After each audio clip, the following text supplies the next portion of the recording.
hard to say goodbye to Laquon Treadwell.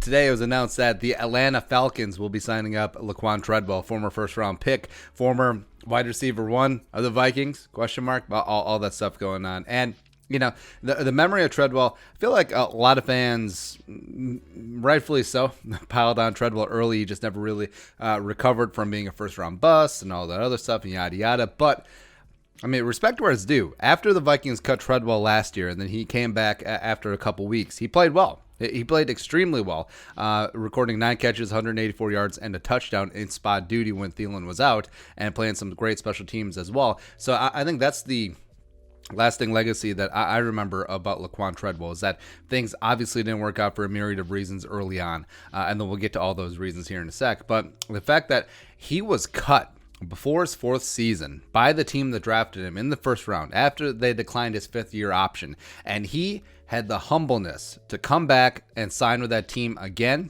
I respect that. I mean, a lot of players have been like, F off, F you, I'm going somewhere else. And, you know, maybe he didn't have other offers or whatever, but I think that deep down he knew that absent another full training camp coming in mid-season cold in the middle of the season, that the Vikings was going to be his best chance to succeed. And he was given a little bit of opportunity, and now gets a 1-year deal, likely a 1-year deal with the Atlanta Falcons in free agency. And frankly, I wouldn't have minded if they brought Treadwell back. Just given the Vikings wide receiver situation, but I think maybe he saw that the writing was on the wall, that maybe he couldn't reestablish himself as a wide receiver 2 or 3 on this team, which is probably rightfully so. But man, it's rough. But recapping on Treadwell, so remember he was coming out of the greater Illinois area, and he was like the number 1 recruit. It's like Gatorade's number 1 high school recruit. He was a big-time deal, big-time receiver. Eventually went to Ole Miss, Hugh Freeze and some of those earlier staffs, before texting and stuff. And then Treadwell, I mean, what's probably most memorable is that horrific tibia ankle mess of an injury that he had. I think it was against Auburn. And the fact that he was able to come back from that in less than a calendar year and still put up a 1,000-yard season in the big bad SEC, I think said a lot about him, said a lot about his character and hard work. And, the Vikings need a receiver. I mean, Teddy needs a tall receiver heading in the 2016 draft because Diggs hadn't become Diggs yet. Thielen hadn't become Thielen yet. That really happened the 2016 season. So they're looking at Josh Doxson. I think they're in Will Fuller as well. And then they're like, okay, Doxson and Fuller went right in front of us, so we'll just take Treadwell, even though we didn't take Michael Thomas, but, whatever there. And Treadwell, so here's my theory, and we've said this a bunch on the show and on the channel, is that Treadwell's ankle wasn't fully healed. Like even though he was able to strap it on and play decently his junior season in Oxford, the fact that he was slightly behind the 8 ball, and the fact that in his first NFL training camp, he was getting lapped by, UDFA, some jabroni from something called Mankato State University, Adam Thielen, he's wide receiver 1, a 5th-round pick, Stephon Diggs, he's wide receiver 2 now. What's going on? I'm getting laughed by Jarius Wright? What is going on? And I think for a guy who, for so many years, a big man on campus at Ole Miss, as well as like the number 1 recruit in high school coming out, is like all those years of getting your ass kissed and being told that it's ice cream. All of a sudden, you're just buried on the depth chart, and your ankle is 100%, and then you put in a rookie season where you have 1 catch for 15 yards, and you're a walking punchline.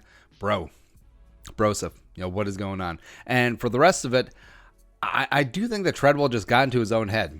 It certainly wasn't a work ethic thing. No one worked harder. Like Zimmer even mentioned it too. And you saw if you're at training camp. Oh no, is that you, Rona? No, but you saw him working after practice with the jugs machine, running stairs, and I think that it was just a thing where he outthought himself. Like he was in his own head, and I actually think that a change of scenery will do him some good because eventually. He was basically handed the wide receiver 3 role, 2017, 2018. 2017 put up 20 catches, 200 yards.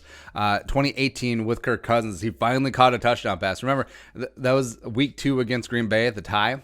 So he caught his first touchdown pass, and then he had a pass go right off his hands into the midst of Clinton Dix. So that was simultaneously the best and worst game of his career. Yeah, he put up 35 catches, 302 yards, and a touchdown. Yeah, that one touchdown in 2018. Statistically, the best season of his career. He had 53 catches. And those 2 years, he was playing 45%, 40 to 45% of the snaps as the team's clear wide receiver 3. But then 2019 came around, and he was just out of favor. It's clear that he was not going to be handed the gig. Olabisi Johnson lapped him. Chad Beebe lapped him as well, and he was gone. The fact that the Vikings didn't pick up his fifth-year option wasn't a shock either. But like we said, I do respect that he came back. I feel like he was in a better frame of mind, and almost like the pressure was off. Like the sunk cost of being a bust, I mean, that was gone. That's already baked into the cake. So now he just came in, played some great special teams, made a couple of key catches in the middle of the season there with Thielen gone.